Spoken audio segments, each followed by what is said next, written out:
Locked out again? Let's fix that Ford F150 door lock once and for all. First things first, let's diagnose the problem. Is it the key fob, dead battery, or maybe it's the door latch?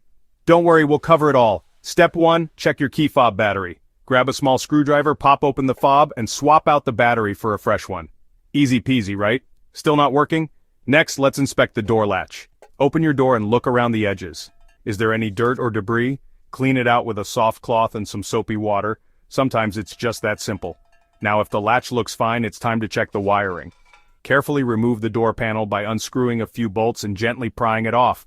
Look for any loose or damaged wires. Reconnect any loose ones and tape up any exposed wires. Be careful and take your time. If none of these steps work, it might be the door lock actuator. This part can wear out over time and may need replacing. You can get a replacement online or at your local auto parts store. Follow the manual or a detailed guide to install it. It's a bit more advanced, but totally doable. And there you have it.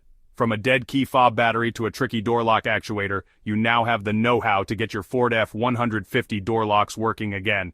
Thanks for watching, and happy driving.